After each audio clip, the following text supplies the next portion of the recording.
Hi everyone, I'm Divyanshu Singh Arya from College Dunia. Today with us we have Mrs. Himani Kanwar ma'am, Assistant Professor of Pharmaceuticals Analysis and Quality Assurance Department at Royal College of Pharmacy. Welcome to the interview, ma'am. Ma'am, it would be great if you could please introduce yourself a bit. My name is Himani Kanwar and my department is Pharmaceutical Analysis and Quality Assurance. I am Assistant Professor from Royal College of Pharmacy. Okay, ma'am. The first question is, you have held key positions at Education Institute throughout your professional career. What keeps you connected with the education sector and how has your experience been so far with this institute? Basically जो हमारा department है, education department है, मुझे भी मतलब इस professional career से बहुत कुछ सीखने को मिलता है. जो स्किल्स हैं वो अप टू डेट रहती हैं. बहुत सारी चीज़ें हैं जो हम अगर इस करियर में नहीं रहते तो हमको बहुत सारी चीज़ें पता नहीं चलती. तो मैं यहाँ से बहुत सारी चीज़ें सीख रही हूँ. Yes, ma'am. Ma'am, being the assistant professor at Royal College of Pharmacy, what are your roles and responsibilities towards the students? मेरा जो ब्रांच है वो pharmaceutical analysis and quality assurance है. तो उसके बेस पे मेरे को जो चीज़ें, जैसे जो pharmaceutical analysis and quality assurance जो डिपार्टमेंट है वो इंडस्ट्री के लिए बहुत मतलब इम्पोर्टेंट रोल है.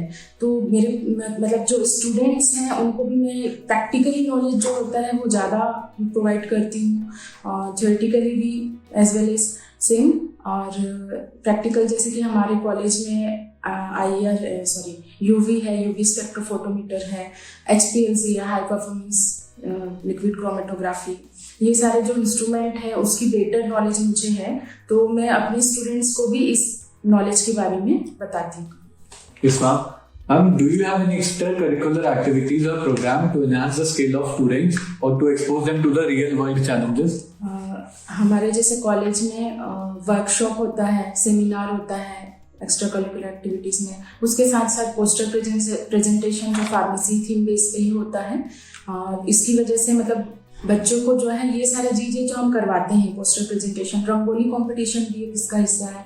तो इसकी वजह से उनको मतलब जैसे वो ये सारी चीज़ें करते हैं, नेट से बहुत सारी चीज़ें देखते हैं और इसकी वजह से एक्स्ट्रा चीज़ें उनको नॉलेज देती हैं इंटरनेट के through. Okay, ma'am. How do you try to bring in the practical approach towards the subject and make it industry oriented?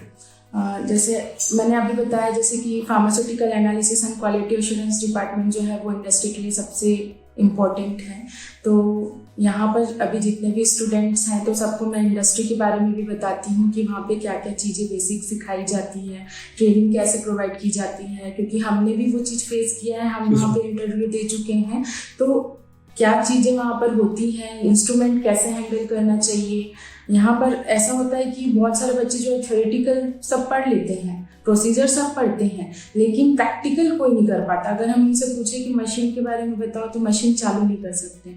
तो ये सारी चीज़ें हैं. अगर इंडस्ट्री में ये सारी चीज़ें होती हैं तो उनको बेसिक नॉलेज नहीं रहेगा. अगर वो कॉलेज से सीख के जाएंगे तो ये सारी चीज़ें उनको बेसिक नॉलेज प्रोवाइड की जाती है. Yes, ma'am. Ma'am, what do you see as the greatest strength of Royal College of Pharmacy? Greatest strength यहाँ पे प्रिंसिपल्स एंड मैनेजमेंट है और ऑल फैकल्टीज जो हैं जो हमारे साथ हमेशा स्टैंड बाय रहते हैं. बहुत सारी चीज़ें हैं जो हमको सीखने को मिलती हैं उनसे. अभी जैसे कोरोना के टाइम में बहुत सारे इंस्टीट्यूट में मैनेजमेंट जो है सबकी सैलरी कट कर रहे थे, लेकिन इस इंस्टीट्यूट में ऐसा कुछ नहीं है. तो मेरे ख्याल से greatest strength management, faculties and principal. Ma'am, what are some of the biggest challenges you see both for higher education in general and for Royal College of Pharmacy specifically?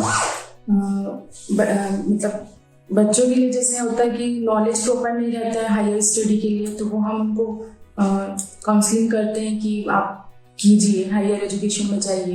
किसी को M.Pharma करना है तो उसके लिए हमको GPET का exam qualify करना पड़ता है. तो उसके बारे में हम उनको बेसिक नॉलेज देते हैं कि किस टाइप के क्वेश्चंस पूछे जाते हैं. MCQ के क्वेश्चन जैसे पूछे जाते हैं GPET में, तो हमको उसको कैसे रीड करना है, कैसे हमको पढ़ना है, ये सारी चीज़ें हम उनको बताते हैं.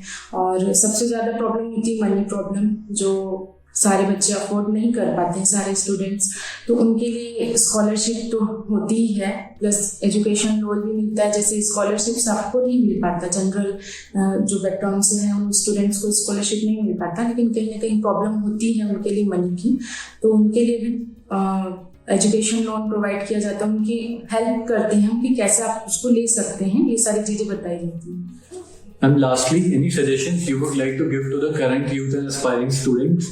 सजेशन तो यही रहेगा कि जो भी स्टूडेंट्स हैं वो थ्योरेटिकल, आप जैसे कोरोना के टाइम पे आप थ्योरेटिकल सारी चीज़ें पढ़ रहे थे।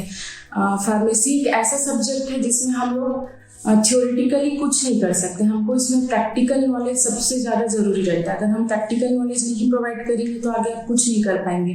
पिछले 2 साल से यही हो रहा है कि हम ऑनलाइन टीच तो कर रहे हैं लेकिन आपको प्रैक्टिकल नॉलेज है ही नहीं।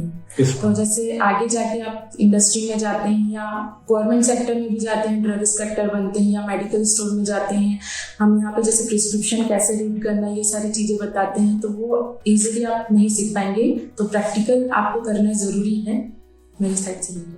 Ma'am, with this we come to this end of this wonderful interview. Thank you so much for coming for this interview. Thank you so much, ma'am. Thank you.